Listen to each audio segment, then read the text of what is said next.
So I want to go to Dr. Robert Epstein. He is a guy who we have had on several times. He is a guy that was a Clinton supporter and voted for Clinton. He's from the other side. The other side has eaten him now because he dare cross the line and say, hey, there's something going on with Google and their algorithms. And he has been watching the election, and we've got to help this man raise enough money to be able to document what this next election, what is happening with this next election, because Google, we know they have said, we can't let this happen again. And he's the only one that is in the position to document this. And he is not a fan, I don't think, of either side. He just wants the truth. Welcome to the program, Dr. Robert Epstein. My pleasure, Glenn. Nice to be back. It's good to have you. So I wanted just to touch base with you today because we have some interesting things happening. I produced the biggest video the Blaze has ever published. It is a video that has more views on the platform by far than anything we've done in almost 10 years. And yet on YouTube and Facebook, it's performing well, but not like that.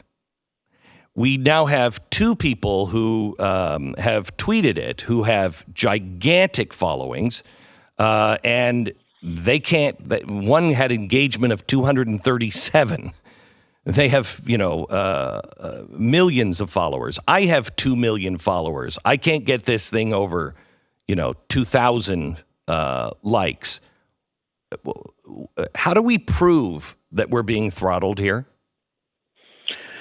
Well, as you may recall, in 2016, I built a monitoring system which allowed me, with people's permission, to look over the shoulders of users around the country. At that point, I had 95 field agents in 24 states, and basically see what they were seeing on their screens as they were conducting searches on Google, Bing, and Yahoo. So we preserved more than 13,000 election-related searches. 2018, we built a bigger system. We preserved not only search results, but we also preserved search suggestions and answer boxes. 2020, we're going to build an enormous system with thousands of field agents, and we're going to preserve lots of things. I'm not going to go through the whole list, but among other things, we are going to preserve tweets that will document, that will show without any doubt, that will quantify what at Twitter is called shadow banning. And that's what you and your colleagues are running into. Basically, if Twitter personnel believe that you're violating any of their terms of service, which we're not. That's very subjective, though, on their part, very subjective. What they do is they can either downrank you, and they admit this, by the way. They can either downrank you so people don't see you because you're not high in any lists. You're popping up very, very low, or actually shadow ban, which means you send out a tweet to your 2 million followers, but your 2 million followers aren't getting the tweet, period, or just a small portion of them are getting it. But we now have a way of actually documenting this, recording it, quantifying it. So we're going to have rock solid evidence in 2020. If Twitter is doing this, we are going to document it, prove it, and we're going to release our findings to the media and to a Federal Election Commission, to various authorities. So we're going to be tracking all kinds of things with a very large panel of field agents in all 50 states, including shadow banning. So we also are having a problem with YouTube, and it's not popping up the way it should in YouTube. So it's part of Google, right? Yeah, it's part of Google. Are you going to be watching YouTube as well? Positively. We're going to be watching YouTube, many different ways in which, in fact, 5 different ways in which Facebook suppresses material. I'm not even going to tell you how many ways we're going to be monitoring No, Google. don't. Please don't. Don't. Google is the biggest threat there is to the free and fair election. But I can tell you, I am positive that these companies, if there's no monitoring system in place, these companies are going to go all out. And together, I calculate that they can shift 15 million votes next year with no one knowing that they've done it and without leaving a paper trail for authorities to trace. I'm having real problems getting my MySpace posts to even be seen. No one's looking at them at all. MySpace is... I don't know if you can look into that for me, Doctor. So the scary thing here is that this is such an obvious shadow ban. There's just no way these metrics are even right, and they don't care. They don't care that I'm on the air talking about them doing this. They don't care that you're doing. They don't care.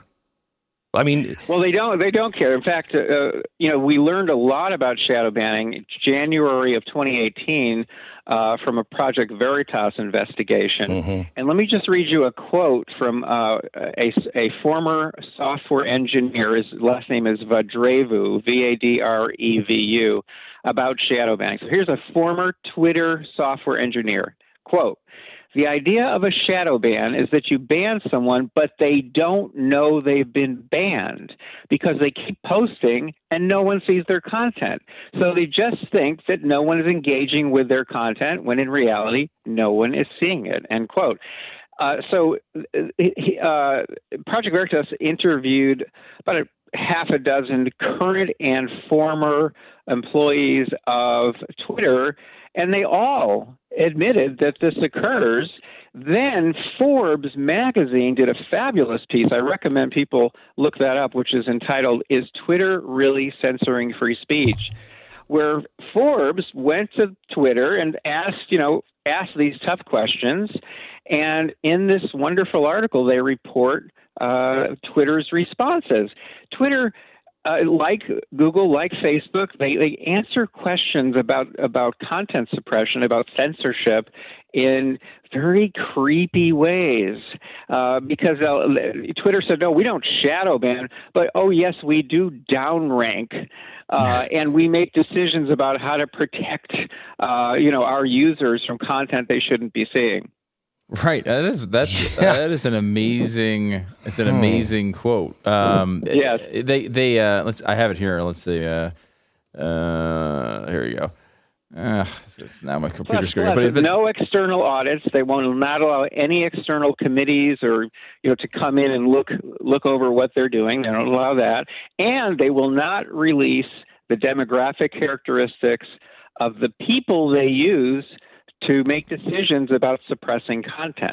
It's amazing. That's important too. Here's a quote. Twitter does not shadow ban accounts. We do take actions to downrank accounts that are abusive and mark them accordingly so that people can still click through and see the tweets if they so choose, which of course no one does, right? Like that's not the way people use Twitter. They don't they don't click on the named accounts. And we know this happens, right? This is essentially their own mute feature. I use it all the time. I freaking love the mute feature, but I'm choosing to do it. There's tons of people who are calling me a Nazi every single day that I don't see, but they think I see it. Like they're wondering, they tweet all the time negative things to me, and I'm just like, mute, because I don't care. But that should be something that the user does. That should not be something that Twitter is doing for us. Well, this is the problem, or I should say one of the big three problems. The first one is the surveillance. Second is the censorship, and the third is manipulation. And here we're talking about the censorship problem. And you don't know what you don't know. So censorship is so dangerous because if material is being suppressed, content is being suppressed, how would you know that? And of course, what I study is how these kinds of activities shift people's thinking, beliefs, attitudes, and of course shifts their voting preferences.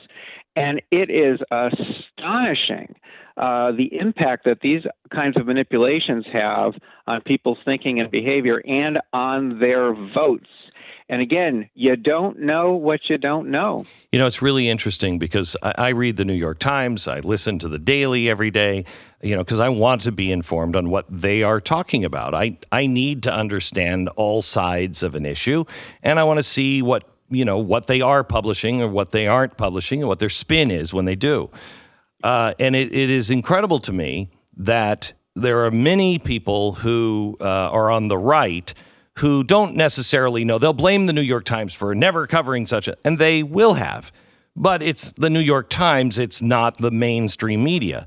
However, the mainstream media in bulk, they don't watch, listen, or pay any attention to what people on the other side are saying and report it as fact or even just this is the way half the country feels. And after the last election, I had a friend come down who was a liberal and paid no attention to the other side. And we told him about all of the different things that had happened in the Obama administration, like the IRS investigation. He had never even heard of it. And so they can report things, but by the way they report it or by the way they downplay it, et cetera, half the country isn't even aware of what the other half thinks. That's a real problem. Well, this also is a worse problem than any censorship in history, because when these big tech companies suppress material, there's no way to counteract it. In other words, Google has no competition, has no competitor really anywhere in the world. Neither does Facebook.